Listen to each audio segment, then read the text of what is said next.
February 28th. We've been told that three of the bodies have been, I don't know which adjective, verb, I don't know what to use. Three of the bodies were unceremoniously removed from the pipeline 78 hours later.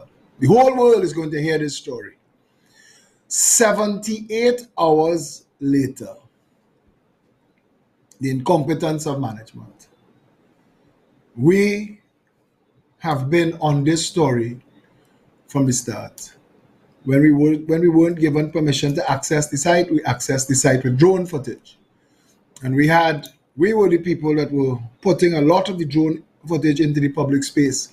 We have some footage from yesterday at 2 o'clock, and so that you could get an understanding of the theater of operation, Satish is going to share that with you for you to see what it looked like, where the people were working on. Bear in mind, it's about a mile offshore, and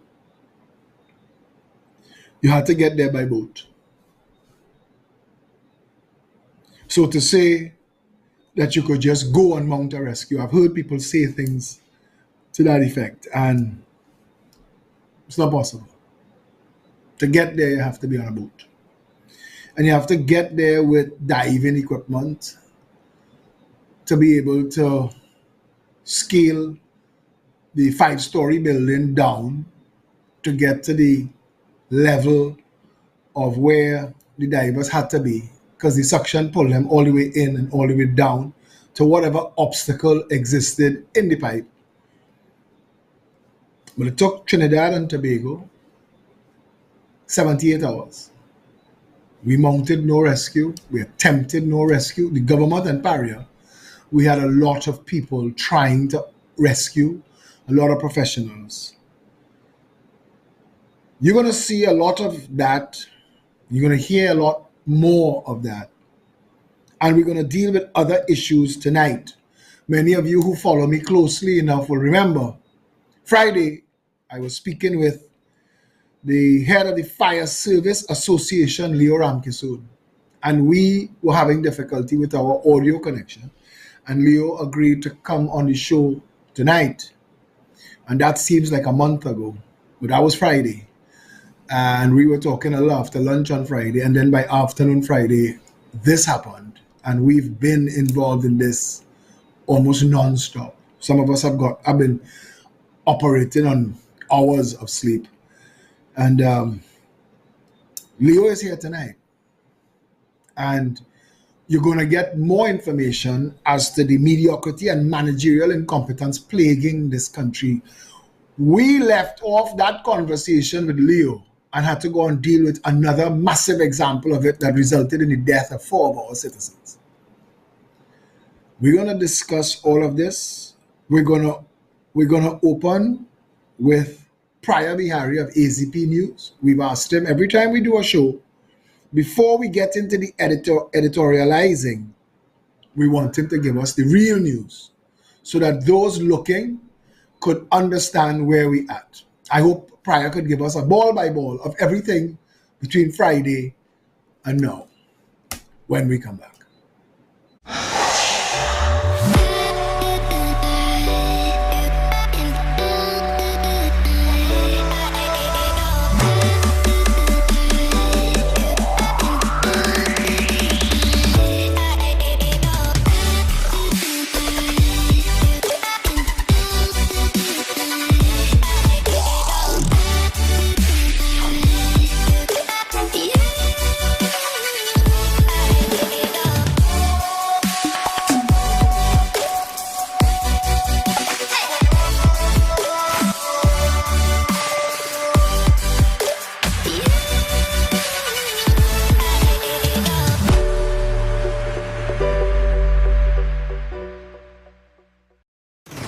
Darren's Air Conditioning Services. Professional services at affordable prices. They have air conditioned units starting at $2,800 with free delivery, installation, and Wi-Fi ready. We supply Pioneer, Lennox, Comfy, and Infinity, all at unbeatable prices. Servicing of a 12,000 BTU at only $150. Don't forget to check them out on Google, Facebook, Instagram, and TikTok. So contact Darren's Air Conditioning Services at 749-8245. Darren's Air Conditioning Services. Professional services at affordable prices. Unique Woodworking Trinidad Limited and Unique Lumber and Construction Guyana Incorporated are premium manufacturers and exporters of high quality bifolding sliding and pocket door systems, fire rated doors, windows, operable louver shutters, hardwood floors, staircases, architectural moldings, and toughened laminated glass. Unique Group of Companies also supply kiln-dried greenheart, mahogany, cedar, and teak for both residential and commercial projects, locally and regionally. Our logs are cut and shipped by Unique Lumber Guyana and dried in our computerized kiln at our factories facilities in Trinidad. Visit our showrooms to see the quality, which makes us unique. Antel is Trinidad's most reliable and technically experienced ICT company, providers of quality structured cabling, Cat6 data fiber, and power cables. We also stock cabling infrastructure basket-type cable trays for server rooms and data centers. Antel also installs and maintains video security systems including cameras, alarms, and electronic entrance locks for businesses and residential properties. Call Antel 674-1406 or 783-9250.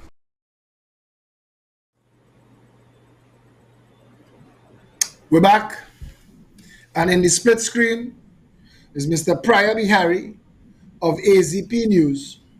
Paria, this has been a tough weekend on top of many tough weekends, but it has been an extremely difficult weekend emotionally. It has been very emotional, and for people in the media, journalists, you always told you have to separate your emotion from when you're reporting a story. But sometimes your heart must, always goes out to a situation like this. And I think one of the issues that the media always try to find is to get answers and to find out why certain things happen.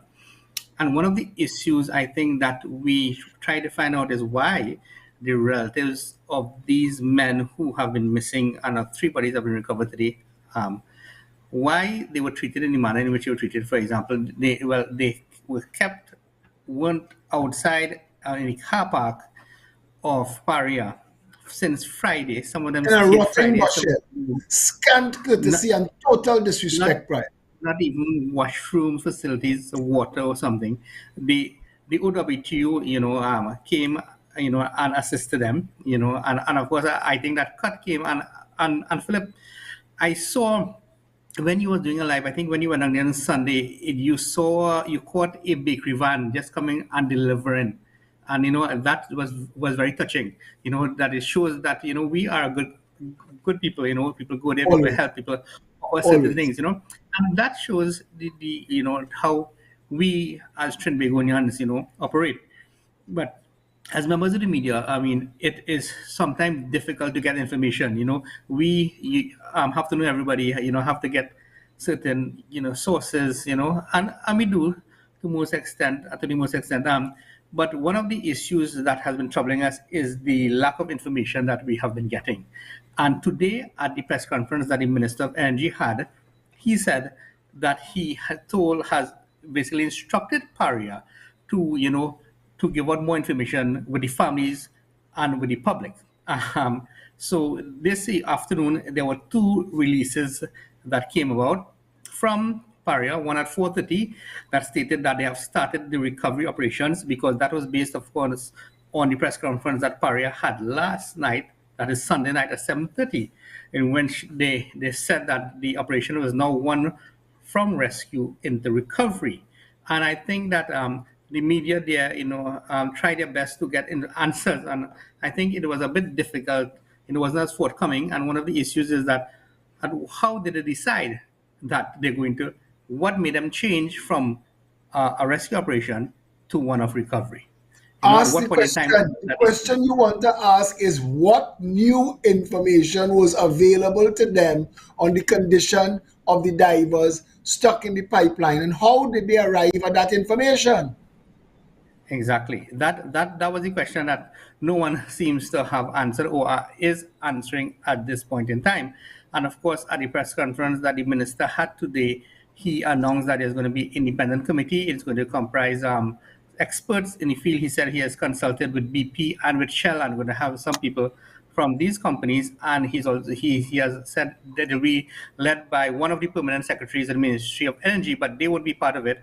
And also, there's going to be an attorney, just because there might be some legalese in that matter, of course, and do that and to form that independent body. Now, the issue I think is that we have had three independent bodies, three investigative issues within the past few months, maybe since the year has begun. And today at the press conference, one of the reporters asked that question: if this independent body is a panacea. In other words, it is like after the fact. What is the sense you have in a body? Are we not fixing systems, not fixing things?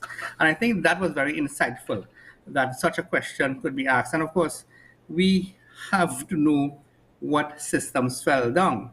And you have Paria, which is a new company, but of course with all infrastructure of Petrotrin. And we still are not getting answers. The trade union, when AZP did the first story on Friday night, I spoke to Ozzy Warwick, of the OWTU, and he made a point I think was very interesting, that when you have a company and you have a trade union there, the trade union ensures that there's proper safety, these things in place in a company. And I think that is something. Remember, when Petrotrin has been closed, these new companies have no trade union there. They now have employees, but no trade union. And I think that is something that is interesting. And one of the questions I think today that someone asked again is whether the trade union would be a part of this independent body. And of course, the minister said no. So we One have word. to find. One word. He said one Yeah. word, no. And he didn't explain Yeah. why. And that's a very important point you're raising there, Brian. I want to say that to you. Now, I know we don't have a back and forth when you're giving us your news, but I want you to expand on that a little bit, because the union was very present outside the gate offering their services from their past in Petrotrin. They were there, and they actually offered their, I think, some tables, and some refreshments and things. And what is interesting is that a lot of former employees of Petrotrin went down there, on their own volition, because they worked in that same area. And I've spoken to a few of them, they keep on calling me, and they are sensing a frustration. And they even said that when they were there, that they had these safety committees, and they had safety committees for, like for some departments, and then there was an overall one. And these committees were very active, and of course it had members of the trade union, it had members of most of the employees, in terms of people who would represent them. And that is something I think is missing, and especially in a large company, one in the energy sector, you need that sort of structure, you need those sort of bodies to help. And that is a very interesting point you said, that you raised, Philip, because people sometimes, we cuss the trade unions, but they play a very important It was role. a But necessary of course, evil. yeah, well, of course they have, they are maybe a bugbear, that they are now trying to buy the refinery, and, as being the former trade I union. think that ship So, sailed. I think that ship. I think that ship sailed. true. Well, but Philip, what is interesting, and the point I want to make is that I had spoken. Well, when the incident happened this Saturday, they were supposed to give Christopher Budram was supposed to get the go in the decompression chamber. And when we were down there waiting for him, and the hospital called, the doctor called these this company, and they said that he was positive for COVID. That the person, only survivor, was COVID positive. And then on Sunday, I spoke to the brother of Christopher Budram and Larry Budram, and he said that initially when they was inside there, the hospital told them that he was COVID positive, but they went and they took a private test and it came back negative. Larry said that Christopher was COVID positive about last month at the beginning of the year, and he suspects that some of this pathogen might have still been in his system, and that is maybe why he was tested positive or had given that positive result. So this is some interesting things that is happening, and people are waiting to hear from Mr. Budram.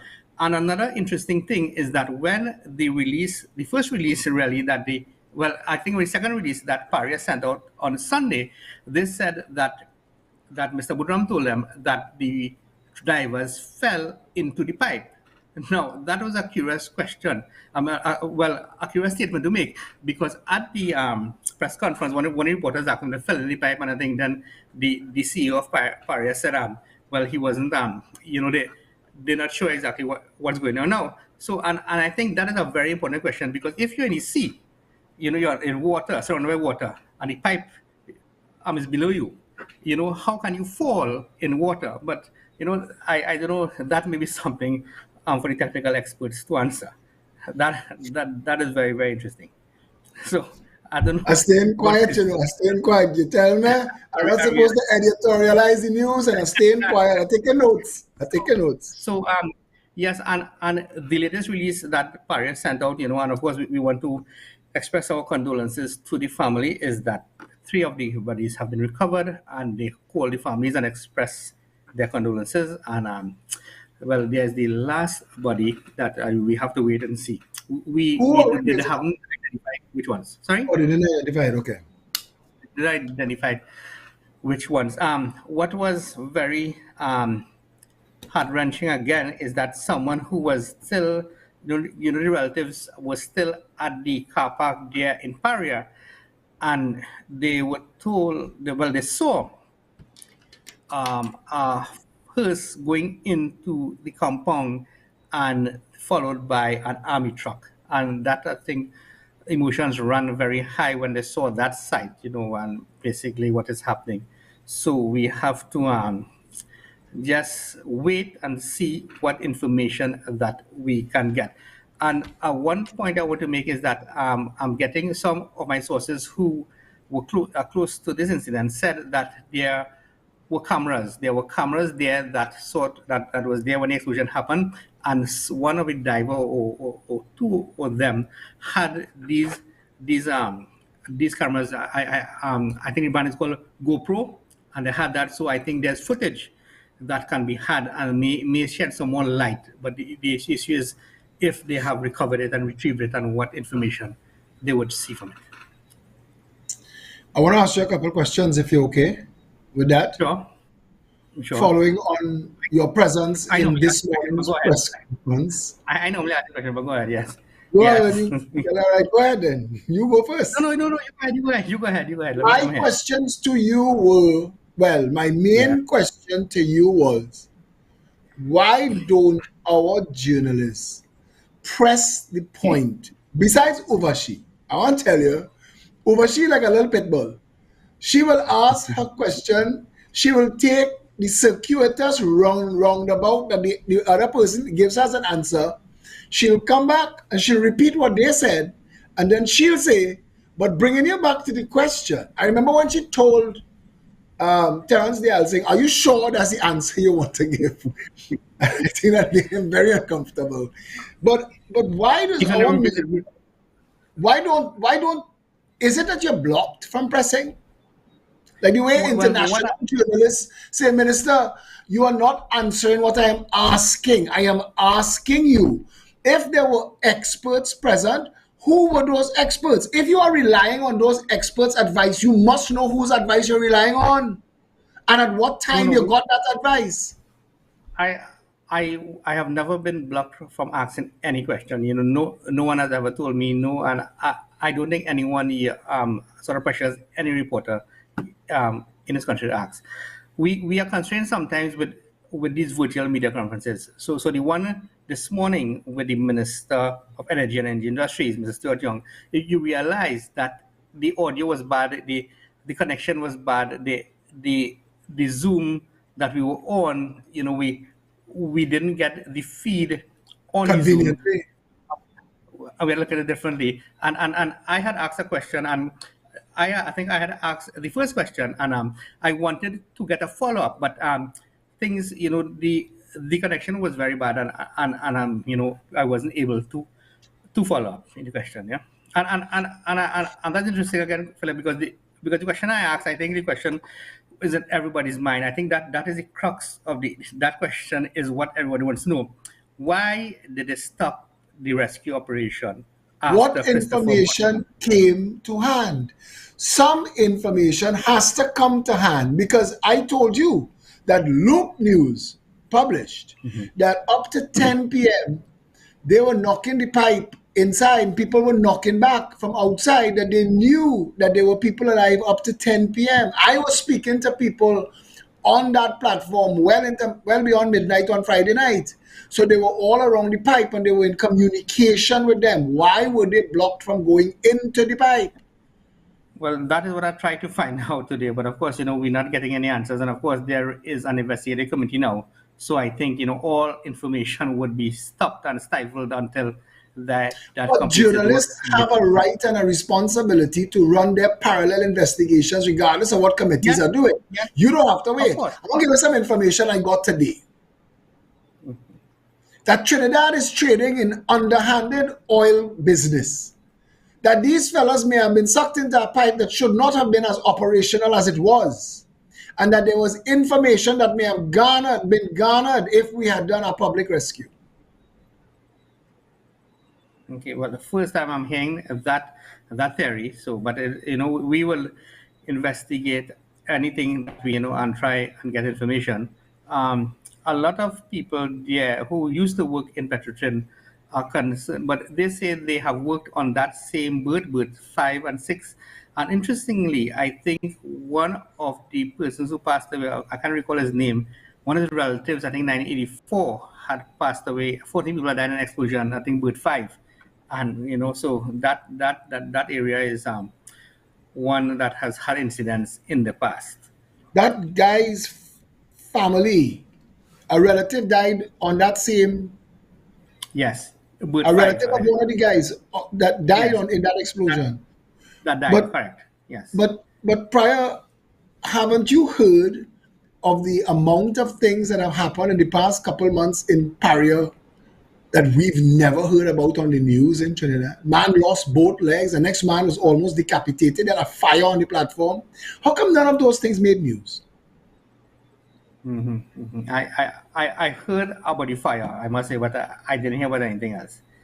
I'm waiting on the guy who lost both legs because now he's going to be given the same exposure and you'll be getting that information as soon as we get it so that you can bring it out into the public as well. My issue as a journalist is that we will have to check and double check, of course, any information that we get, but we will, and we are not biased, we are willing to take any information that is out there, people may feel sometimes that, it is something stupid, but, we hear all sort of things, and sometimes rumors turn out to be true. Your man should know that, Philip, all rumors you hear all the time. Mr. Paria of AZP News, thank you very much, my friend. The public thanks you for doing your part when we do these shows, coming on board and giving us frank, clear, and upfront information on what is taking place. Thank you very much. We look forward to the next time we have you on the show. Pleasure. All the best. We're going to take a very, very short break. When we come back, Mr. Leo Ramkisoon, we're going to be talking about some of the things that have not been asked of the fire service. We need to ask them tonight when we come back.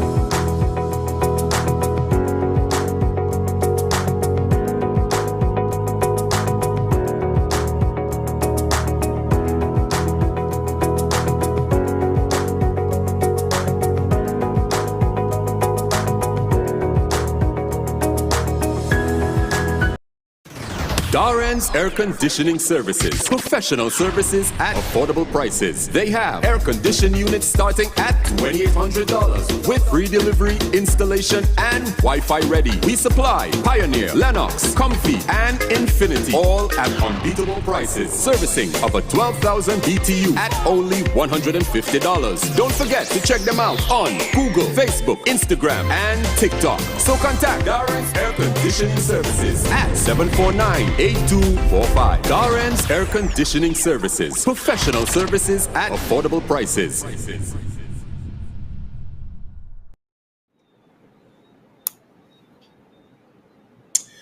He is the head of the Fire Service Association. He'll describe it better when he comes on.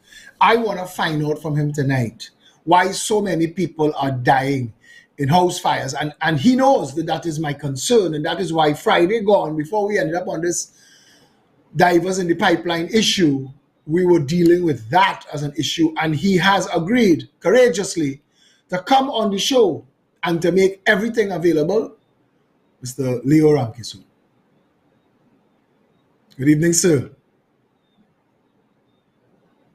I'm not hearing your audio. Pleasant evening, Mr. Alexander. How are you hearing me? Very clear. Seems like a month has passed since the last time you and I spoke 3 days ago. A lot has happened since.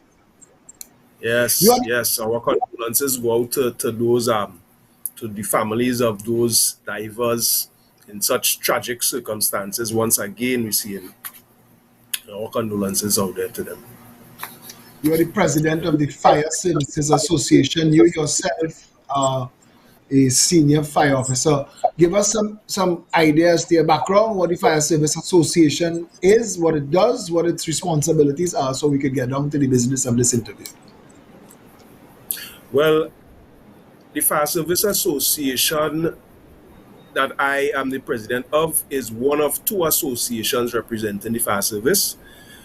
I am the president of the Second Division Association, which is the larger of the bodies. It represents the majority of officers within the service at the middle to lower level ranks, the bulk of the fire service. We are created by virtue of the fire service regulations by legislature, and therefore we have a role to play in terms of representing officers insofar as their terms and conditions of employment, as well as generally for all other matters concerning fire officers within the work environment and their general interests. Are you then a union?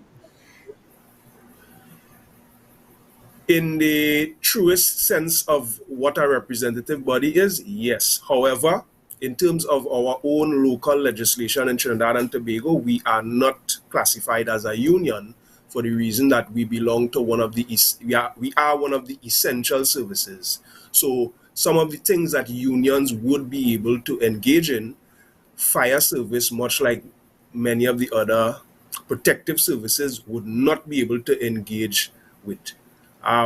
There is, however, a general principle that my own union takes on board in everything that we do.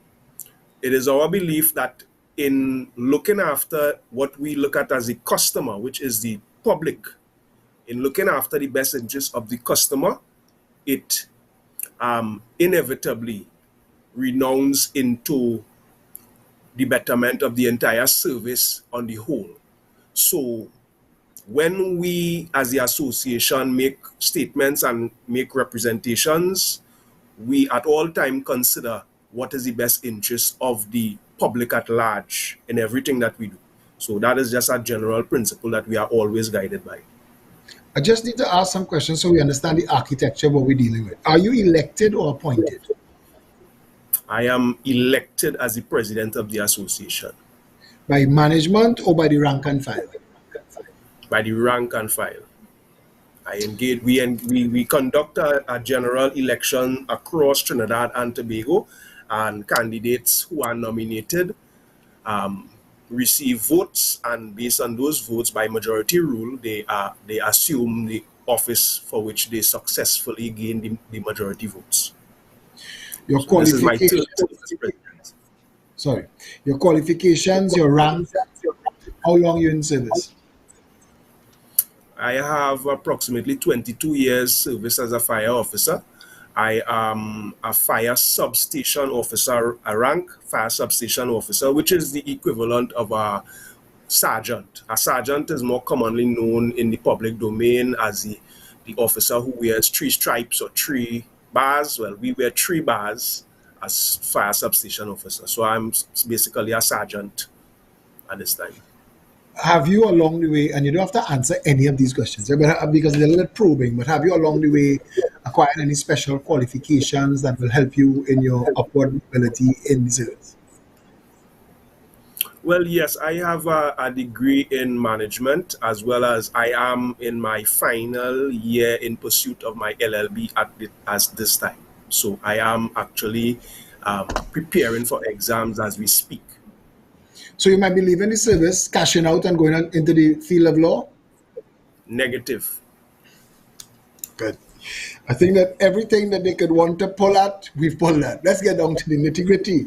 My friend, now the first time you and I spoke, and I realized that you are very defensive when it comes to the fire service. I respect that. A man with 22 years in an organization must develop a certain amount of love for the organization. I see your posture has changed, and I know that you're getting defensive. But I'm just making myself comfortable. somebody needs to explain to the public why all of a sudden we'd be getting videos on social media of fire trucks breaking down, fire trucks where the tool drawer can't open, those things. What's going on? Well, Philip, if I could call you Philip on here, let me say this, right? We have to be very cautious when looking at these short vinyl videos because at times they can be misleading. I'm not making any particular reference. I don't know which video you're referring to right now.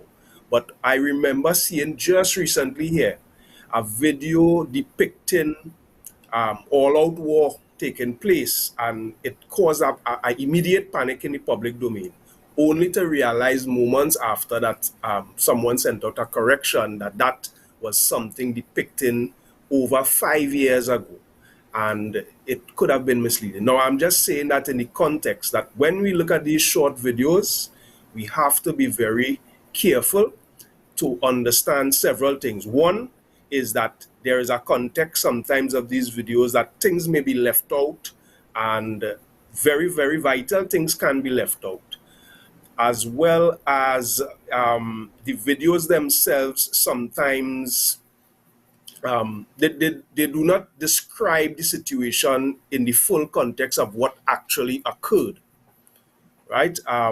So the larger point in terms of what I'm making is that I have seen at times that persons spoke about images that came via these videos and painting officers in a negative light. And whilst it may be easy for me to come and use that sort of that response to further on a particular my agenda in terms of getting more for officers, at the same time it is important that we be as accurate as possible in terms of what is actually unfolding, you know. More for officers. Let's ask the question. Do you believe fire officers are adequately compensated? Adequately compensated? Negative, no. When you compare it to the private sector, when you compare it to other arms of law enforcement, you look at the man hours and the units of work that fire officers have to put out, because it's one of the more, I guess, laborious arms of law enforcement. You're in constant drills, you're in constant practice, and you're always ready to move. I mean, I was in the headquarters and I saw everybody's pants in their boots with a hat on top. So that means when the bell ring, you're on the move. I want to say this to you, so it might help your posture a little bit. I have a lot of friends who are fire officers, and I have a lot of friends in law enforcement, different arms of the services, and I know that a lot of the things that the average public viewer, because when you said just now contextually, some things may not be correct, they may not be based on fact, they may be offering an image to suit an agenda.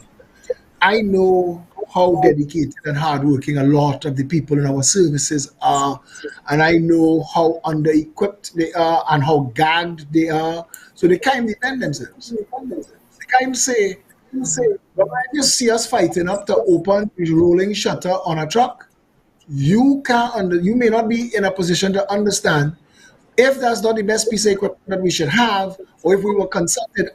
Coast Guard men told me nobody consults them with the boat they buy. Boats show up and they have to learn it. Is that the same thing in the fire service? You find out what trucks you get in after the fact. These statutory bodies and public services generally are managed in the same way across the board. The way the management system is designed is not so much of a consult the lower levels type of operation. It's more of a command system, and therefore the lower levels tend to have to make adjustments to suit what they receive from those in the higher offices. And usually those in the higher offices, they are a lot of the times influenced by those from among the political directorate and higher places and all. So in that regard, those things are phenomena that we have to endure even in the lower ranks in the fire service. So yes, it is the same really. You said to me that in many ways you're a union, but in many ways you're not. That you can't protest, you can't engage in industrial action. So how do you raise the issues of inadequate compensation fire services enjoy or endure? I didn't say we can't protest. There's a fundamental difference between protesting and industrial action. I said we can't engage in certain activities that unions can. For example, a union could engage in a strike. We cannot engage in a strike when you belong to the essential services, but that doesn't preclude engaging in peaceful protests. We do it all the time. We do peaceful picketing. We do all those sorts of activities. If you have been following any of our activities, you will see just before the pandemic, we had a march from Mova Station to San Juan Station where we were raising the issues that more than 50% of the fire trucks belonging to the fire service is out of commission at this time. And I am saying that not just because fire officers hoping to have a nice new truck to drive around in and work, I'm saying that because this issue is a direct threat to our customers, our principals, which is the public. And if that is the case, then we as a responsible body feel it incumbent upon us to look out for the interests of the public. When you don't have a truck at a fire station, as we are tonight, we have 8 fire stations tonight which do not have a working fire truck assigned to them. In those geographical areas, when a fire call arises, then the next available truck in the closest geographical area will have to leave that area and enter the station ground that is without a truck to engage in firefighting, providing they themselves are not involved in some firefighting.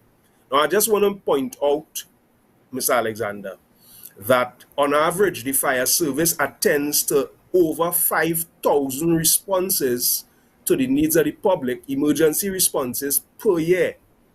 We have thus far, just by halfway into February, we have already engaged in 1,478 responses to the public. That many times the media don't pick that up because the media would be more interested in the more sensational stories, the stories that like crime and things that pique public interest.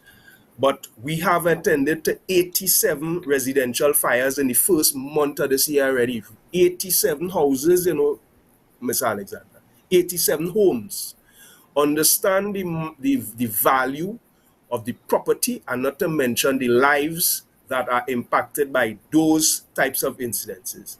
And here we in this situation, and for the last 10 years as a president of an association, I've been crying the same cry. I could come here and recite every issue, off the top of my head, over and over, because it's the same thing. We lack equipment, we lack fire trucks, we have stations that are going without fire trucks for months and months at a time. One of the most crucial pieces of equipment that we are lacking right now is the breathing apparatus sets. The breathing apparatus sets is much like the divers, what the divers use, where they have the tank on their back with air, compressed air, and that is connected to a hose, to a face mask where the officer wears on his face so that he could breathe from that tank. So that allows him to enter into an otherwise irrespirable environment, a smoke-filled environment, so that he could perform rescues or engage in more close encounter firefighting, confined space rescues and confined space firefighting operations. And we have close to zero in the fire service right now, Mr. Alexander. We are severely short on. You say to me, how much stations have no trucks? 10? 8 tonight. 8. 8 stations. It varies on a daily basis, because sometimes the engineering department might be able to salvage. I want to get these numbers. I want you to hear these numbers. 50% of the trucks are operated. Correct. 50%. You have zero, you have almost zero breathing apparatus. Correct. So Now, Trinidad and Tobago is expecting fire officers to be able to do their jobs without a way to get to the fire. And when you get to the fire, no gear to be able to enter the building and save lives. That's where we are tonight. Your fire officers gagged. They can't talk. They can't protest. They have no mechanism to strong arm, because Trinidad, you tell me you could walk. I walk from Arima. You could walk and hand out flyers and all the pretty things. But until there is a threat of a shutdown, the government don't take you on. And because I know from the other side, the day fire service shut down, the 50 odd fires or responses you'll attend to a day will suffer. So the only question left to ask is your management up to the task of managing a service that cannot protest, that is underprovided and rendered almost inoperational themselves? Is your management capable? When you say the management of the fire service itself? Of the fire service itself, from the top down, from the chief fire officer. And I'm telling you, I speak to everybody. I've had interviews with the head of the prisons and the president of the Prison Service Association, and they come and they talk real frank. And Trinidad needs to know, because videos like this, Satish Ramsaran, who you dealt with, he likes to have them on hand. Next crisis that happens and people want to pull their hair out and rend their garments, he want to remind them that we knew that is not only the sensational story supposed to get the 100,000 views. These stories supposed to get massive numbers, because we're supposed to respond to this proactively. Is the chief fire officer and everybody below him capable of doing the job that they are appointed to do?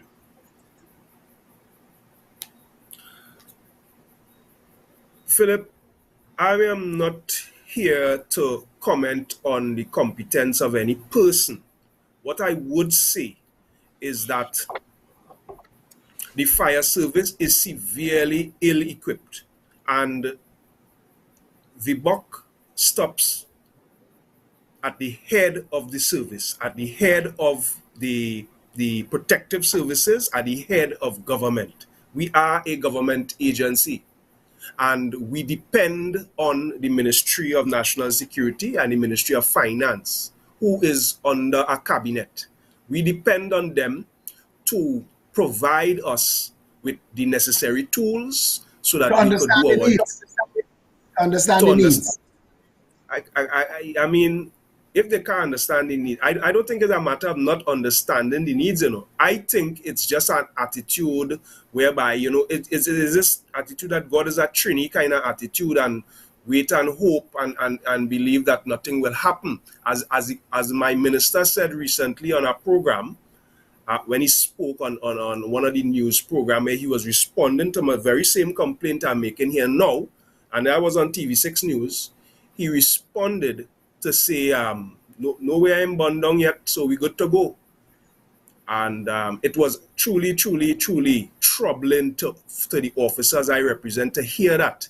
Because I will tell you this, science has proven that fire officers will suffer and be affected by long-term illnesses, respiratory illnesses, and other cancers and so on, 3 times the rate of the average member of the public. And that is because we are constantly bombarded with these carcinogens and other toxins that are contained in the smoke that we inhale. The simplest fires have them, simple material, plastics and so on. So over time, fire officers are getting sick. They are suffering after retirement. They suffer and die, and and to hear persons who have the authority and the power to make decisions that could fix those problems, make those utterances callously without regard to how it is affecting the Or officers. without basing it in fact. Without basing it in reality. Without availing themselves of the science that is there to guide. So you're correct, yes. So it's not just a So matter you of have the officers who cannot stand down except for issues where their lives are at risk. That's the law that governs the essential services.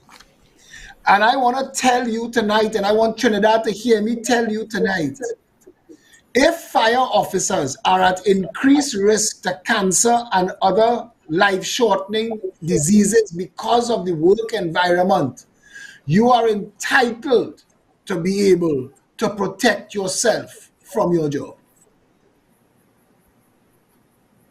I think you should consult an attorney, and I think the entire fire service should take industrial action until the minister understands or is willing to pick up a hose and run in a burning building and breathe smoke himself. Consult your attorneys. The life, But let me life and the health of your workers, you cannot legislate that. You cannot say that you are an essential worker and you must put yourself in danger. Your health and well-being trumps any agreement. Let's move on. Well, probably I could respond by saying this. I appreciate that advice in terms of consulting legal counsel, and the fact is we have, Mr. Alexander, we have filed several matters in the court, and in fact, in industrial court as well as the High Court. Let me start with the High Court. Can private sector consultants work with you? We have one of the best on our team, and I will ask him to meet with you at no cost to you. Can private sector industrial relations consultants and professionals work with you on these things? But of course. Okay, we'll talk more about that. We'll talk more about that. Continue what you were going to say just now. Yes. So the point I was making is that in 2014, the Emergency Ambulance Services and Emergency Medical Personnel Act came into force. And what that act did is that it fundamentally changed emergency ambulance services in Trinidad and Tobago such that in order to operate an emergency ambulance service, the service provider would need to have a medical doctor or a medical director on board who would authorize personnel to operate the ambulances and operate as emergency medical technicians. Even though they trained, whether they trained or not, they had to come under that medical director. They also had a whole host of requirements that would have become necessary. And that law didn't just come about haphazardly. Widespread consultation took place, including with emergency medical professionals from the fire service was involved. So that law came into being because it was found that more people were dying because they did not receive competent enough emergency medical care at the point where they would have required the emergency response. In other words, persons who were not so competent were transporting them, and it's only when they get to hospital they were experiencing the level of care that is needed. So the science was saying that earlier intervention by medical professionals, or better, more competent care early from the emergency medical technician, would have saved more lives. I think you may recall Pat Bishop, when she sadly passed away. She collapsed somewhere in Port of Spain and died on the way to hospital. And the argument was that had she received the better care, she may have lived. And all of these things led to that legislation. However, that legislation has come into being and nothing happened in the fire service. So what we did is that as an association, we got legal advice, we provided it to the administration, we sought to counsel with the Minister of Health, we spoke to the Minister of National Security, trying to get on board a medical director. It reached the point where we have filed a matter in the High Court now, challenging the failure of the state to implement a medical doctor in the fire service in order for us to achieve the level of competence that is what the public deserves, and not be operating with first aiders. And this is the point I am making. You know, so imagine our officers are actually spending tens of thousands and the hundreds of thousands behind legal counsel to fight for our service to be at a level that is acceptable to the public. To work better. To deliver a higher standard of service. That is insane. That's what we fighting. That is what we're fighting for. That is what we are fighting for at this stage. Now, I must, to be fair, we have been informed that the cabinet have approved a medical director, but that has been the case since 2018. It is yet to come on stream. There are things that need to be done to establish the position, although they approved it. That has not happened as yet. However, I must tell you, Mr. Alexander, fire service was once part of the police service. We separated from the police service in 1950. We became one service on our own in 1951. However, we are in 2022 today, and we as a fire service are still dependent on the police medical doctor for all our services in the fire service. Even with the science telling us that we are at a much higher risk of contracting long-term illnesses that is inherent in the job of firefighting. Just look internationally and you will see fire officers are at the greatest risk in terms of our exposure to these toxins and so on. And therefore we ought to have our own medical care provisions, including a medical doctor to deal with those situations. But we still find ourselves having to refer to the police medical officer for services. So the point is, we are not developing the service itself. These services are not developing at the rate it should be for this nation. I want to ask you a question. Shouldn't the designation essential service cut both ways? You want to explain what? If I tell you that I designate you as an essential service to the well-being of the nation, shouldn't it therefore mean that you would not have to go through the same wrangling some other arms of state or private sector would have to go through to have their needs met? That because I know that you cannot engage in industrial action, that I will ensure that the needs that you have, and shouldn't that be part of a law? Shouldn't that be part of the legislation? When I read essential service legislation, it seems to put a lot of responsibility on the worker.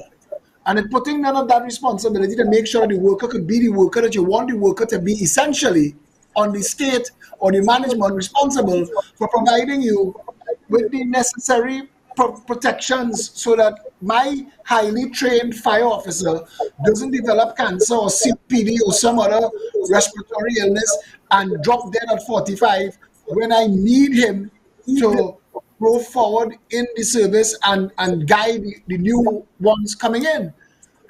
It seems that we have really been working against ourselves. And I want to apologize because I want to tell you, I went down fire headquarters to make noise because 9 people died from fire this year.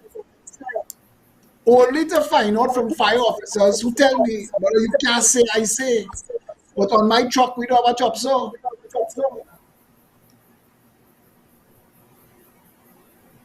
A chop saw.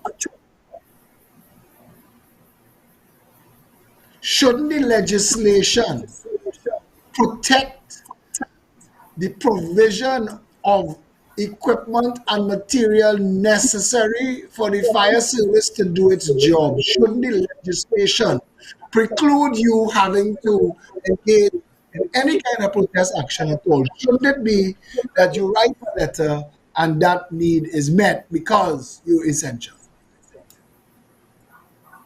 That is exactly what should be the case. That is exactly what should be the case. However, that is not the case. The attitude, the prevailing attitude is that God is a Trinity. Listen, Mr. Alexander, the thing is that right here in Trinidad and Tobago, our legislation, there are provisions that are very similar to what you are describing there. It's simply not being enforced. There is nobody that is pursuing some of that legislation. You see that thing called the OSH Act? The OSH Act. Whole week are talking about the whole weekend are talking about the OSH Act. Yeah. So you have a lot of legislation there that are designed to protect workers, but I will tell you this, it seems like we are waiting for something to occur that for us to react to. But I want to remind you something. Let us just look at the statistics just a little bit. Let us say we have average 400 murders for the year, per year for 10 years. That is usually what is the case around there, right? So you have 4,000 over 10 years. 10 years and you'll have 4,000 deaths by murder. In 2010, you had one earthquake hit Haiti. January 2010, one earthquake. It was a 7.0 magnitude earthquake. And you had close to 300,000 people die in hours.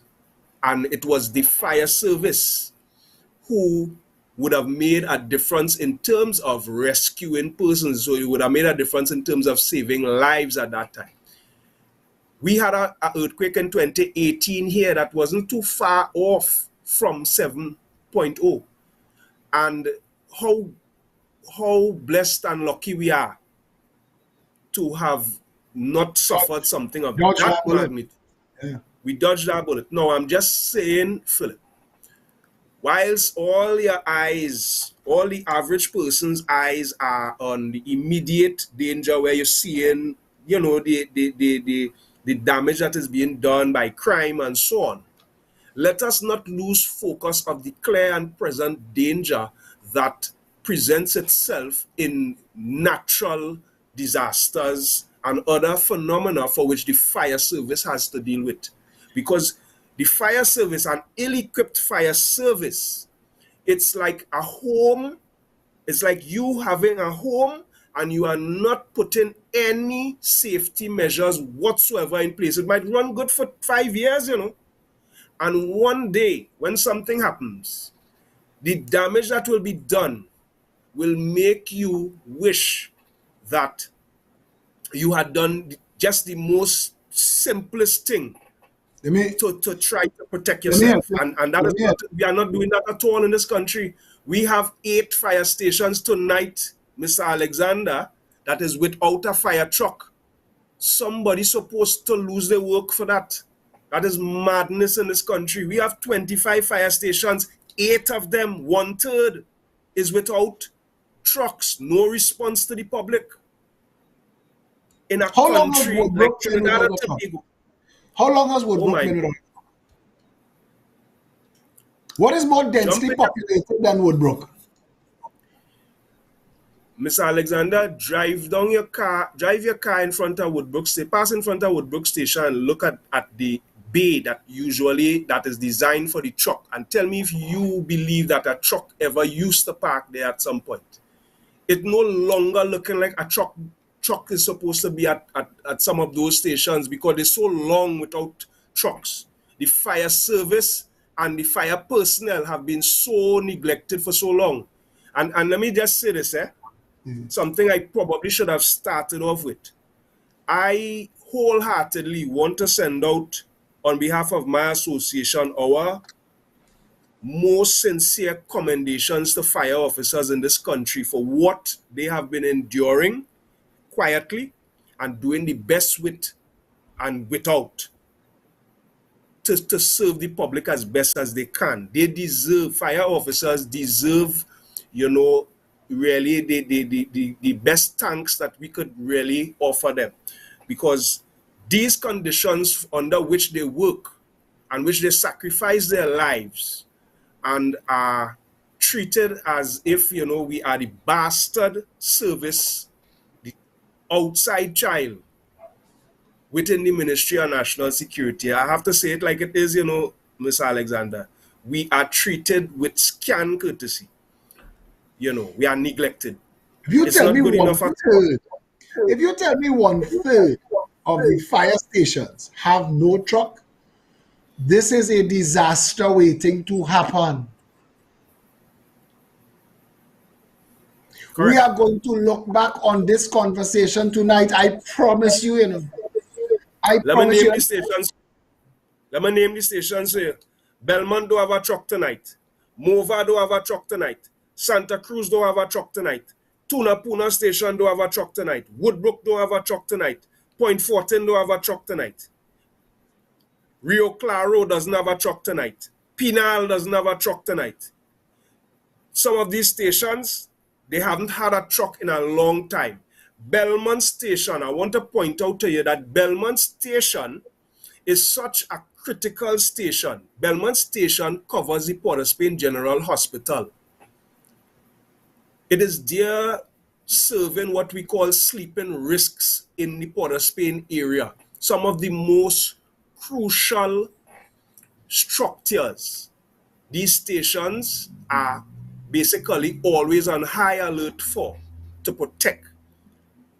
This is an indictment on any management of any country to see that we are in this state where we have 8 fire stations that are not operating, where you just have 25. And these 25 stations responsible for 5,000 responses every year.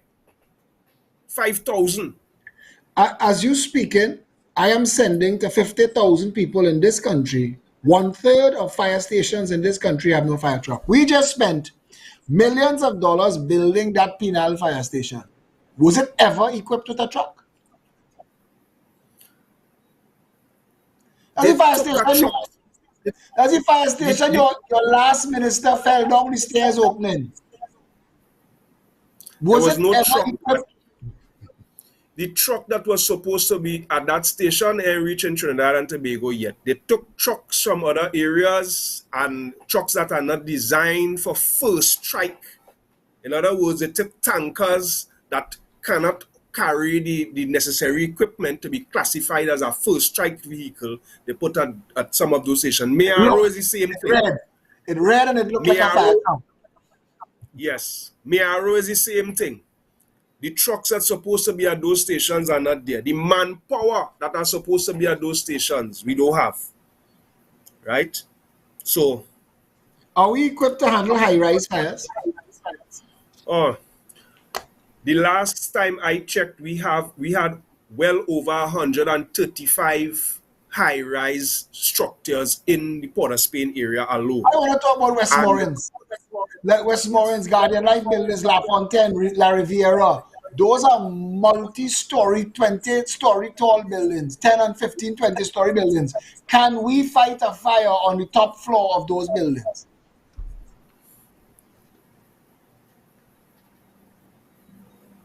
That question, Mr. Alexander, is a question as a fire officer. I cannot say, no, we can't fight it. What if I had a bucket to carry water in? I'm going to tell you I could fight the fire. That's what I'm trained to do. We are trained to do it, to fight and do what we have to do with what we have. Right? So we are trained to use our initiative.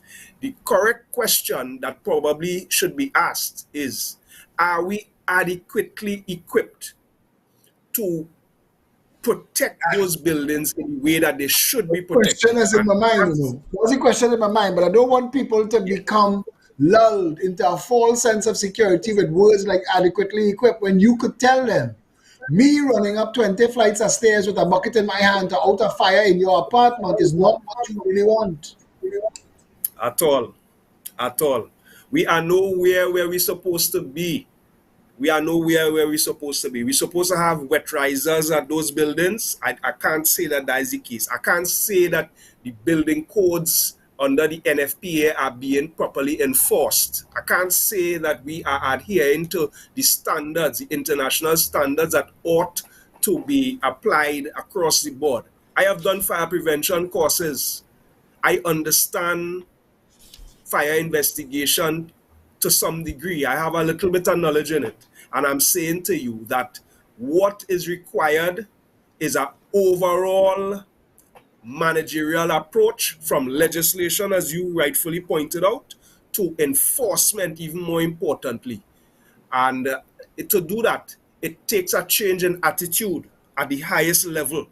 If those at the highest level continue to look at the fire service as, you know, you're essential, but you're not essential. If a big fire take place, well, we go buy some suits for them at that time. Hazardous material. Mr. Alexander, Savonetta Fire Station is in the heart of in Point Lisas. And I would tell you, if they have one hazardous materials, one operating hazardous materials suit, if they have one that is in workable condition, they have plenty. The hazardous material trucks that we have here in headquarters in Rice Road, it is not functioning. I work at that station and I can tell you. We have no foam trucks. Well, when bamboo was under fire, yeah, we could have used some foam trucks there. No, well, we don't have foam trucks. You would have trucks that carry foam. But you have foam that we would apply with the use of certain trucks. And we do have some foam. So the bigger problem in the bamboo was the lack of breathing apparatus sets. When you don't have the breathing apparatus sets, you can't go into the risk and actually engage in firefighting. You have to stay outside and throw water and hope that, you do something. Tell them that for you to fight a fire that we see in through the window on the 3rd floor, you have to break in the door on the bottom floor and go and find the source of the conflagration and put water there first. Tell them, because Trinidadians don't understand that. Trinidadians don't understand that. I didn't understand that until I watched a series called Third Watch. And they taught me a lot. That became one of my favorite shows. And they taught me a lot about what fire officers can and should and are actually required to do. Why you put yourself in danger. So you're saying that we have zero breathing apparatus. So you cannot do that. Correct. You can't do it. Correct. You cannot properly fight the fire. So you could have saved the 9 buildings that burned down in Bamboo. You could have saved 7. I am firmly of the belief that we could have done much better. And it's no fault of the fire officers. In fact, the fire officers should be highly commended, because you know why? They will suffer long after the effects they would have endured to do the firefighting that they did without those breathing apparatus sets. They will suffer long after that this time has passed. But they could have, if they had the breathing apparatus sets, they could have been a lot more penetrative and get into the seat of the fire and deal with it. Another area is our land search and rescue. In a mess. You remember Greenville? You remember the effects and what took place? That you had to borrow 4x4 vans? Up to now, I have not seen a rapid water vessel as we used to have back in the day when I joined the job 20 years ago. We used to have rapid water vessels so you could conduct rescue operations. All of that has dissipated. Our land search and rescue, they are without. Non-existent. They have been going into the forest. They have been conducting exercises. They have rescued several of the people that you hear about being rescued over and over. My officers have been doing that. And I'm extremely proud of them. Without equipment, making magic. So why is the insurance industry in Trinidad and Tobago not making fuss for you? Because if you get to do your job correct, they will be paying out less payments. Are they aware? Is the insurance industry in Trinidad and Tobago, the general insurance industry in Trinidad and Tobago, aware of the size of the crisis that our fire service is in? Loss of life, loss of material, loss of money. Have you consulted them? So that maybe the head of Sajiko or Guardian General could call the Prime Minister and say, you understand, if you spend a $500 million here, you could save us a $5 billion there. Yeah.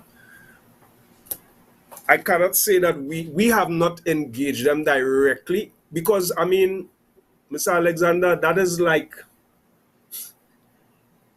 trying to get,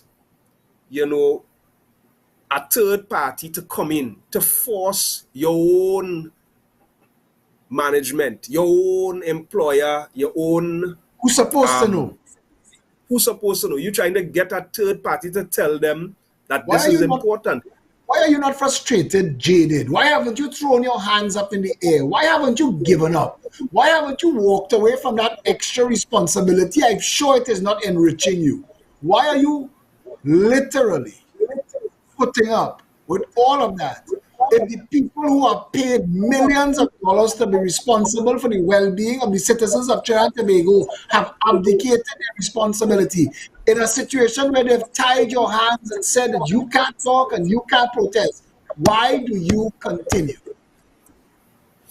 For the same reason that my fellow firefighters who are assigned to Point 14 fire station, to Scarborough fire station that has burnt down, and they have been placed in subnormal conditions, for the same reason that the officers at Piarco station and San Juan fire station and Chaguaramas fire station, the same reason that they continue in the face of all these difficulties to do their job, they continue to serve because they are committed to the people that they serve. You see, the communities, how do you think a fire officer feels when he comes to work, he's in his station, and a call comes in and he is needed and he cannot respond to people in his own... That's the case in Woodbrook and Belmont tonight. Exactly, but you know what happened? That's the case in Pinal. He had a run from the fire station on Robert Street in Woodbrook to the fire with a bucket in his hand. I'm saying to you, This is Yeah. unacceptable. When you tell me a third of the stations have no truck, they don't exist. They don't exist. They are not part of the grid. A third of the stations have no truck. Those that have trucks, the trucks may be inoperational or ill-equipped to handle the fire. And if all of that aside, you reach the fire, you're not sure to have water in the hydrant, and you have no breathing apparatus to get yourself into a position where you could save the building that is on fire. You pelting water from outside the building, hoping for the best. Our fire service tonight is a Hail Mary at best. That is correct. That is correct. Well, I spent for my some of weekend. us, I spent my weekend dealing with the consequences of this kind of madness. I want to tell you this. I was told by divers in the presence of professionals that they have been doing this job with scuba gear for the past 3 weeks because Paria allowed it.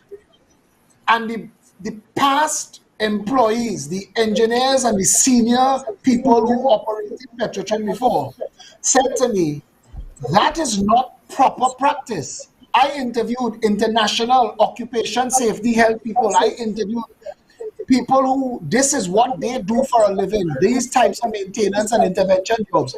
And they said to me, you cannot use scuba. We got away with scuba for 3 weeks and then 4 people died. Trapped in a pipeline. Ground the country to a halt because we had nothing in place, and exactly like you said, and I'm saying this tonight, Trinidad and Tobago is going to look back to you to come and explain to them, we have been ringing this bell for years, that you do not have a fire service. You pass and you see it and it looks like a fire station. You think when you see the bay empty, the fire truck out. The fire truck don't exist. Or you see a truck in there and it's painted red, but it is not the right truck for the job. Do you think that there is corruption in the acquisition of fire service equipment and trucks? Do you think we get the right value for whatever meager money is being available to the fire service to acquire equipment? Are you in the loop on those things? no, I am not in the loop on those things, and I wouldn't go down that road to make those types of commentary on that. But I would say, what I would We say spent is $5 that million to pull a fire truck out of a ravine. was that true? I don't Yeah, even know if that was true. that was true. Philip, I was the person who bust the mark. I bust the mark. I get all of the things. I got the crane and the backhoe that pushed it out. I was the person who sent all those videos too. And well, when let me we tell you this. What it year was the that fire was? services that did that, you know. I'm not saying it's the All fire right, service responsible for that. fair. But what year that was? I'm going down that road. That was Between 2011 or 2010 and 2015. right. I am saying to you, up to this day in 2022, if I, Leo Ramkisoon, and this Fire Service Association makes strong demands publicly, as we are doing tonight and on other occasions, for fire trucks or other equipment or any expenditure on the part of the government, the first thing they pull out as a defense is that we spend $6 million to pull a fire truck out a hole. Why we must come to spend on fire trucks now? So that we So suffer you get today. blamed. You get We blamed get blamed for that. for money other people that is not involved in the fire service. Fire Mr. service Ramkisoon, is suffering. Fire Mr. officers are Ramkisoon, suffering because of that today. I have available to this show right now Stephen Matheson. He is the human resource consultant that I told you about that I would like to make available to you. I'd like to bring him into this show if it is okay with you. Right now. No problem. Said I would make myself available. I just want Stephen to hear the insanity. There are people that are WhatsApping me. There are people from National Operations Center who messaging me to ask you about things like the Bambi bucket, if that used to work for forest fires. So you know, I'm telling the things that I could make available. But the first thing I wanted to find out is, because you are an essential service and you can't engage in industrial action, if people like Stephen Matteson, who is the king of the industrial court, when you walk in there with your case, he's going to win your case for you. Can he take the fire services matter and handle it if he is not in the fire service? But of course, as we stand right now, as I told you, we have several matters before the court, and we do have persons who, from outside the service, who assist us in those matters. So there is nothing strange, there's nothing normal, nothing abnormal about that. Let me say to Trinidad and Tobago, Stephen Matteson was driving. Satish called him. Stephen turned around and went back home to take this call. Stephen, thank you very much. You could say good night and you could jump in anywhere. Yeah, good night, Philip. Good night to the viewers, and good night to Mr. Ranky soon. Good night, sir. I was actually on my way home from the office. All right, okay. So I'm not too familiar with the discussion tonight, but I am always happy to give advice. I want to give you some bullet points. 1/3 of our stations have no fire truck. Of the other 2/3 of stations that have fire trucks, they may not be functional or properly operational.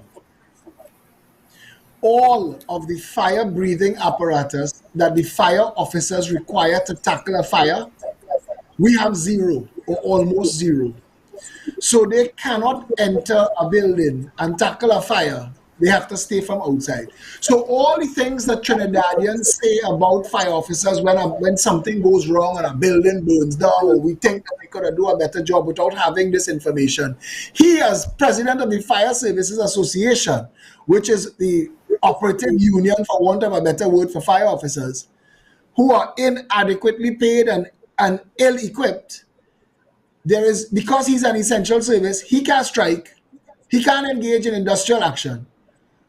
What can he do, and if there is anything that you can do to assist him?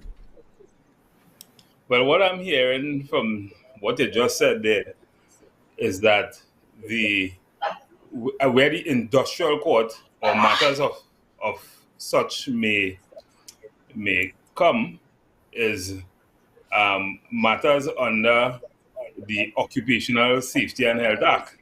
Right, so I hear immediately I would have heard Section 6, right, the duty of the employer.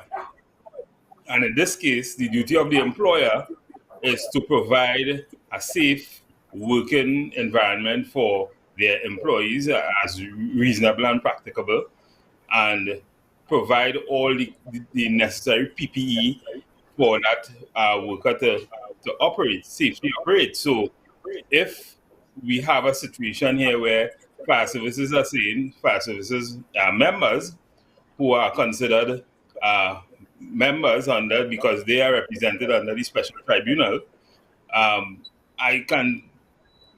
it might be easy to bring a case where you are saying that the fire services or firemen are not fire officers, are not equipped with the correct PPE or the correct equipment to be able to do what they're supposed to do safely, and that could be brought. He also said to me that fire officers are at greater risk to developing cancers and other life-shortening diseases and illnesses, and without the proper gear and equipment, it is exacerbated. I said to him, that seems to sound to me that is something that could end run this idea of you being essential service if your life or your health is at risk. Well, yes, obviously. Yeah, you see, the thing about the fire service, as a fire officer, there is an inherent risk that comes with the job. However, the failure of the management in terms of providing the adequate personal protective equipment and not complying with the legislative requirements to do so, and even just the standards that they ought to uphold, is not acceptable. It does not form part of what is inherent in terms of the danger in the job. All fire officers, we accept that in going into a fire to rescue a life or to save property, there is risk, and we will accept that. But it's not good enough to tell us because of that you will do it without breathing apparatus. That's no. You are putting us in danger. That is No, but not necessary. because your job comes with a certain amount of risk, that doesn't give them the authority to enhance the risk. That's it. I mean, Right. that is exactly. That's what it is. There are also Well put. other parts of the same said act that allows for, in situation like this, to take certain kind of actions. So you, as the head of the Services Association, I am sure that there are things that you can do in relation to writing the OSH authority and that kind of thing. Have you gone down that path, Mr. Ramkisoon? Of course, Mr. Alexander, several stations. Let me tell you, in 2017, the Point 14 station was shut down by the OSH agency. It is because we had written to the OSH agency and generally it was not responded to. Let me don't say it was ignored. Let me just say we did not receive a response. It is not until the situation reached so bad that the officers take all their personal effects, bunk, lockers, everything, and place it out on the pavement next to the road and started to occupy the pavement because the station was more unsafe than the road. Wow. That the OSH, that made news, and the OSH agency came immediately, conducted an inspection, and placed a prohibition notice on the building saying that humans are not to enter that risk. That is a level of insanity. This country is an insane place. Today, that station still remains closed. The Minister of National Security at that time, Mr. Edmund Dillon, he informed the public that the cabinet approved 11 million to construct a station for the personnel there. Don't ask me where that reached. But what I do know is that the personnel are in a bungalow at this time, up on top of Clifton Hill, and it's almost in a worse condition than they were in the station that they were just left. That's the situation This that is conversation, occurring. you can't add exaggerations or hyperbole to this conversation. This conversation. Let me add one more. The Scarborough station today, we had made complaints that the wiring at that station is well outdated. We need inspection. We need to repair that station. And it was ignored. Well, the station is burnt down now because of faulty electrical. The station burned. A fire station burnt. Understand what that is? A fire station burnt. And therefore the personnel are placed in a temporary condition now. The station, albeit that it's being repaired now, I am just saying to you, Mr. Alexander, and to all the viewers and our guests, that is the overall attitude that we are experiencing. So whilst we may go to fix all these things, what is needed is a change in attitude. Probably going to the courts might help to change that attitude, but as long as that attitude towards safety and our nation's fire service continues, you will never see change. We have to mature as a nation. We are really still immature. Go with that, because that's exactly it. That's exactly that is the sum total of all of it. As long as we continue to accept mediocrity in the way we get our goods and services delivered to us, mediocrity is what we will get unless. And the funny thing is that the big question here is a question of priority, by the government, because you see they spend money on things that sometimes are so insignificant, sometimes with the view of enriching their friends and financiers. But the important things in society that needs to be fixed, that will save lives. Sometimes you wonder why you have to reach to this point. Why the fire services have to be on television tonight to highlight that, and that is sad.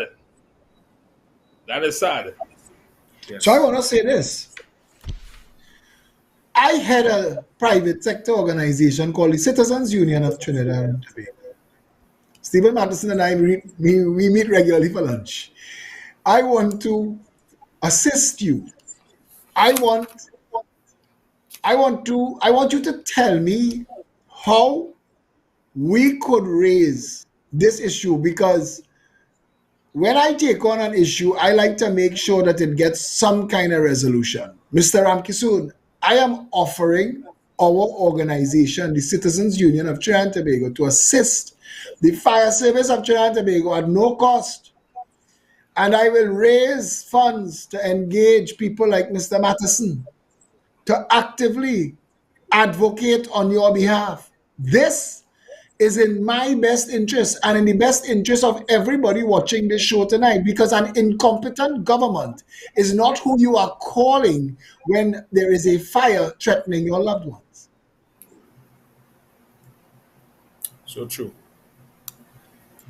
But let me respond by saying this. Mr. Alexander, I belong to an association representing officers in the fire service, and by extension, I am responsible to our executive committee. And everything I do, I always ensure that I have some level of consensus with my committee. So I very, very much appreciate this gesture in terms of that offer. And from my own personal perspective, it is most welcomed.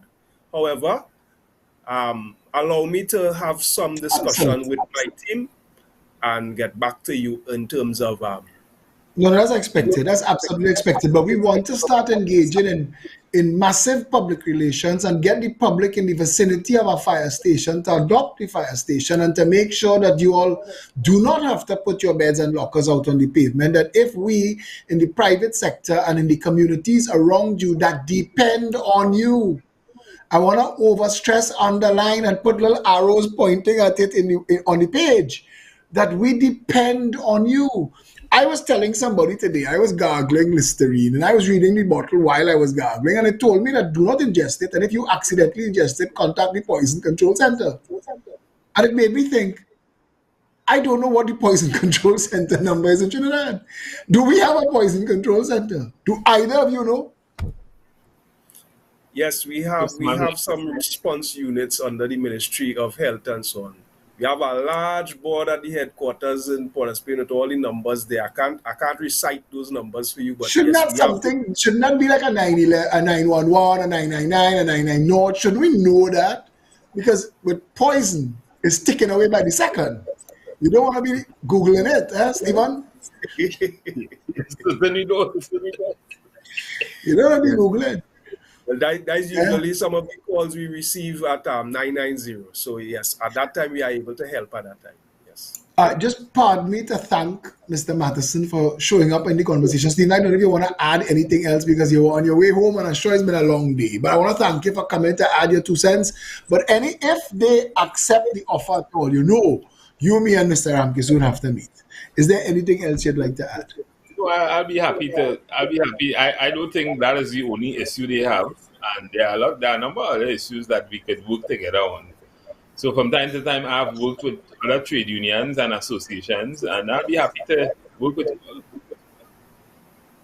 Yes, well, that is very much appreciated, Mr. Madison. I take careful note of your name, and I'm sure I'll give you his number. You could access him through the Citizens Union. We're proud of him.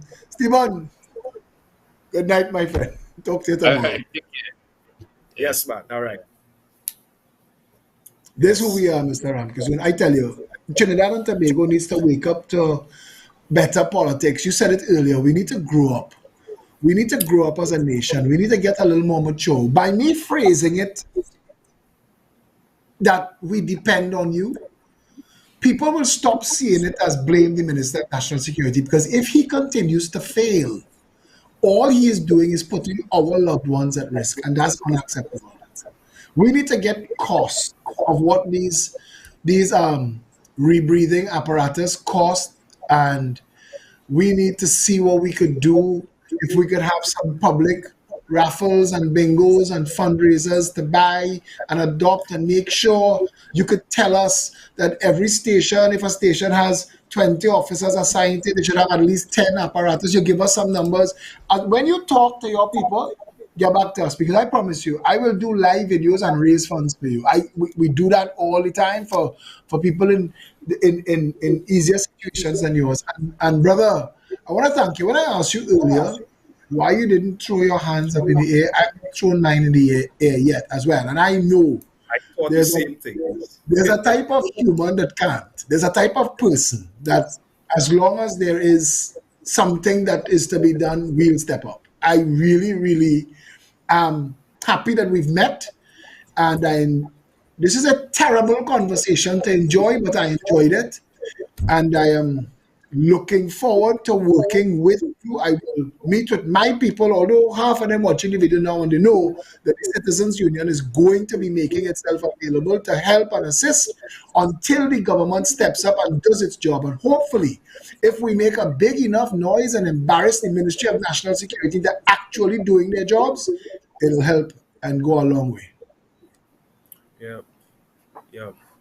So let me say as well that I'm really grateful for the opportunity to come on your program and to be able to put forward the issues from our perspective, and to be able to have this discussion and to expose and to give account to the public for some of the things that has been ongoing. Let me just update you. The last time I was here, you asked me the cost of a breathing apparatus set. I was fortunate enough that a senior officer in the service, very, very senior officer in the service, who heard the discourse, he called me and he informed me that the correct cost of a breathing apparatus set is approximately $75,000. One. So it's pretty expensive now, and to maintain it is pretty expensive as well. So I just want to put that out there. No, but Having said that, all right, yeah. So having said that, in terms of getting the public involved, that is nothing strange internationally. Internationally, fire services usually have a relationship with close, the a public close sector, with the relationship, yeah. private sector as well, and the Yeah. public. And nothing is wrong with that, because we are interdependent. For us to do our job, we need some cooperation, and in order for the protection, the private sector should get involved. In fact, when we had protest action, for example, when we marched to Point Fortin, sometime just before the pandemic in 2019, we marched through the tongue of Point Fortin to highlight our issues. We called on citizens in Point Fortin area, and they came out, a good bit of citizens came out. Members of the MSJ and others as well. They came and they took part in the rally, and we had we highlighted all the issues in the fire service generally, and we did that because the issues that we highlighted directly impact the public. When we're talking about shortage of fire trucks, again, this is probably more a greater danger to the public than the fire officer himself. Because if it doesn't have a truck, then the fire officer simply sits in the station. He can't go to the fire. So the fact that he is highlighting that he doesn't have a truck is because he wants to be able to serve the public. He wants to do his job.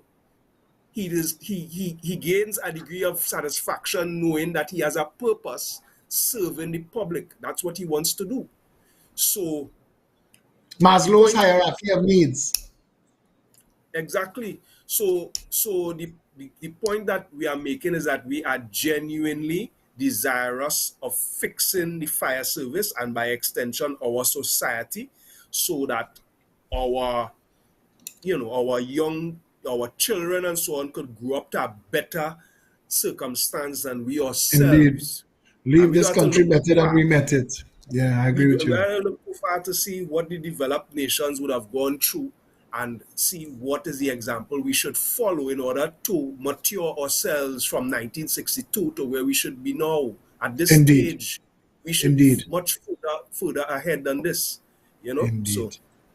so again, I thanks, Mr. Alexander. Thanks a whole lot for having me, and I really The thanks is appreciate for that. you.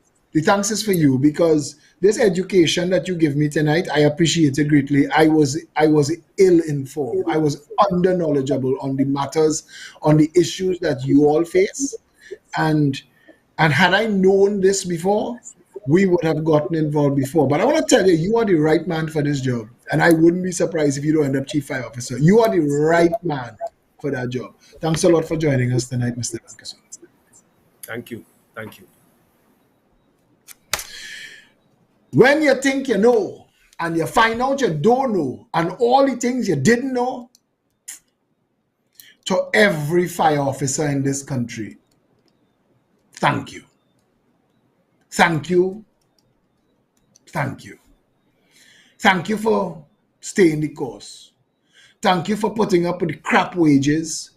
Thank you for putting up with the terrible work conditions.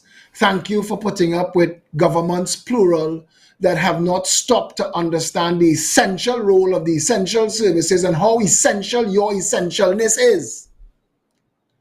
Thank you for your patience. Thank you for your understanding. Thank you for tolerating all of us and our hostility when we didn't understand and we spoke out without knowledge. Thank you. Thank you for your decency. Thank you for your maturity.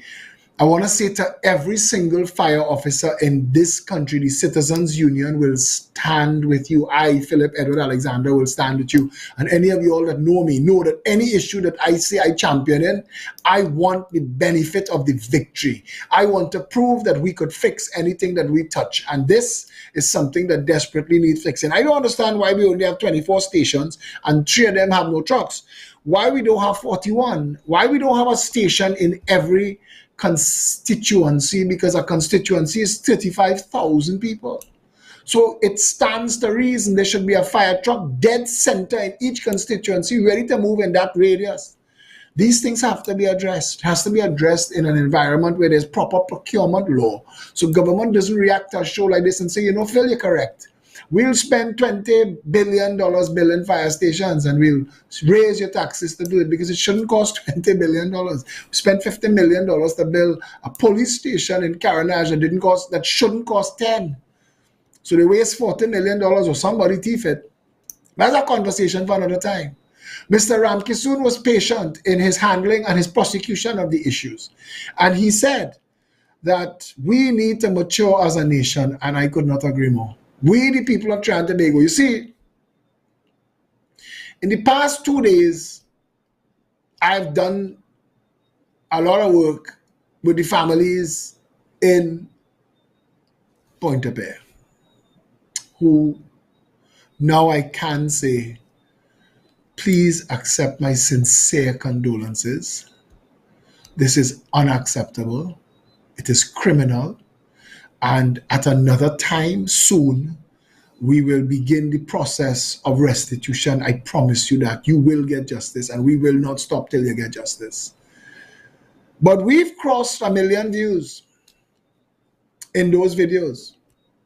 Our press conference videos, plural, alone, the main one crossed 110,000 views tonight. We have a couple doing 50, 40,000 views. So we've crossed 1 million views on an issue that was preventable. And 1 million views is a lot of people putting their attention on this. Imagine if those people had put their attention on it before this happened. Those families would not be grieving and mourning tonight. How many families are going to grieve and mourn tomorrow, next week, next month, because we're not understanding that a fire service has to be properly equipped, properly trained, properly motivated. We've created the exact opposite for our fire officers. In Trinidad and Tobago, we treat our public servants like dogs. And then we come on social media and ask why they treat us so hostile and so hoggish. When I say adopt a private sector posture in the public service, I don't mean anything other than reward people for their performance. That's what I mean. Attach benefits and bonuses and mobility to every action performed, like how it is in the private sector. We must make it possible for the people in the fire service, like we're supposed to do in the police service and the prison service, for people to want to improve in the teaching service, in the nursing service, to improve their education alongside their skill set and their experience. So that 20, 30 years in, you now have a nurse or a teacher or a fire officer with his master's and his law degree and a bigger, better understanding of the parameters under which a fire service is supposed to operate within the community he is in charge of, especially if it's the national community. We're not having these conversations. So tonight, this video has 721 viewers. We're busting the mark on the divers is 7,500 viewers. And that's understandable, don't get me wrong. And your outrage over that matter is exactly what we want, because we need you to be that outrage so that the government understands the tail to wag the dog. And this type of socket we go see handling of our state machinery cannot continue. How it hang, it go swing. We spend $60 billion a year to operate the nation state of Trinidad and Tobago, and for the life of me, I don't know on what. And some of these things we could laugh at. And some of the things we could say we jamming still. Some of the things we could say we like it so.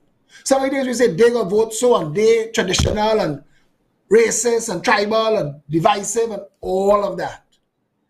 But tell me how that helps you if tonight you wake up in a house on fire. Tell me. It's time we, the people of Trinidad and Tobago, become the people we were meant to be. Somebody says, when the people lead, the leaders will serve. We, the people of Trinidad and Tobago, need to take responsibility for the leadership of this country. And if the government is not prepared to treat our fire officers with the respect and the courtesy that they deserve, then we, these people, the community that the fire service serves, we have a responsibility to make sure that the fire service in our community is functional. So when our cat gets caught up a tree, or our family member or loved one gets injured or lost, or something catches a fire, when we call, they could respond promptly and properly and save lives and save property. That's the whole contract right there. The Citizens Union of Trinidad and Tobago undertakes to work with the Fire Service Association, and if they come back to us and say yes, they will accept our help, we're coming back to you. And we come back to you, and we're going to appoint captains in communities where those 24 fire stations are. And we're going to identify captains in those communities to identify the shortcomings of the government in those fire stations. So that at the community level, we will know what your stations need and where it is within our ability to rectify. We will work assiduously to so do. And I think that until we get ourselves better government, we're going to have to do some of these things for ourselves if it's in our own best interest. From tomorrow, now that the bodies have, well, 3 of the bodies have been recovered, from tomorrow, we will be adopting a posture that a criminal investigation has to be undertaken. And right now, that terminal and that pipeline is a crime scene. We are also going to ensure that the families of those people are protected from the government, that the families of those people are not swindled or manhandled by an underhanded group of people that would leave your loved ones in a pipe for 78 hours. That is still of all the insane criminal acts I have ever seen taken place in this country, this one tops the list. But from tomorrow, we're back on that. Right now, I want to thank Mr. Leo Ramkisoon. I tell you, Friday, when we started to talk, it was combat, you know. It wasn't easy to get from that point to here. Because my position was the fire service was failing the nation. That Mr. Ramkisoon, in 2 conversations, could change my position and get me to understand he's the right man for the job. I want to thank him very much for that. And I look forward to working with him and his officers in the future. Until tomorrow, stay safe, Trinidad and Tobago.